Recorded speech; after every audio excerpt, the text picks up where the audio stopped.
Ipinakita na sa GMA News yung warehouse o bodega sa Santa Rosa, Laguna kung saan nakatago ang mga makinang gagamitin sa pagboto at sa pagbilang ng mga boto sa election 2016. Hindi po biro ang pagpapatakbo ng mga makina at ang buong automated system para matiyak ang kaligtasan ng bawat boto. Nakatutok si Joseph Borong.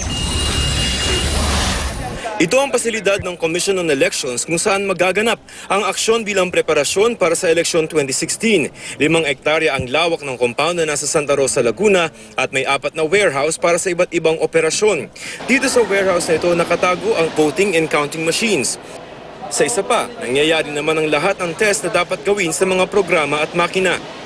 Yung mga i-deliver ng mga voting and counting machines para sa election 2016 dito sa warehouse sa Laguna, dito dumadaan dito sa pasilidad na to.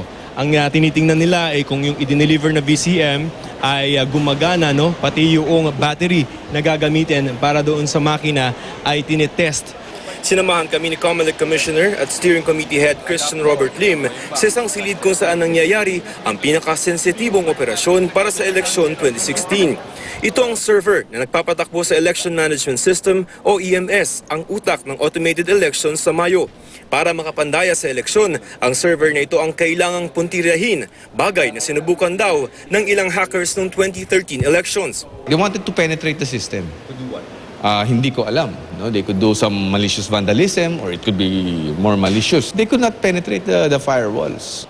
Sa isang bahagi ng silid, sinisiguro ng mga taga-law department ng COMELEC na tama ang may lalagay ng mga pangalan ng mga kandidato sa balota. Dito rin mag-e-edit ng balota kung halimbawa may pinal na desisyon sa mga disqualification cases sa mga inisyal na pangalan ng mga kandidato. Hanggang February 3 sila pwede mag-edit ng balota. Ito yung editing. Ibig sabihin Dito mo manually itatanggal yung kandidato. Puti naman na mga bagong ballot boxes, 2 ang compartment sa loob, ang isa nakalaan para sa mga spoiled ballots. Hindi biro ang pagpapatakbo ng automated elections. Aabot sa 2,000 katao ang nagtatrabaho rito ngayon.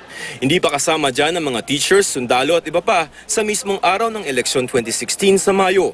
Marso, inaasahang uunti-unti na ng COMELEC ang pagpapadala ng mga voting machines sa mga regional hubs para mas mabilis itong ma-deliver sa mga malalayo at liblib na lugar.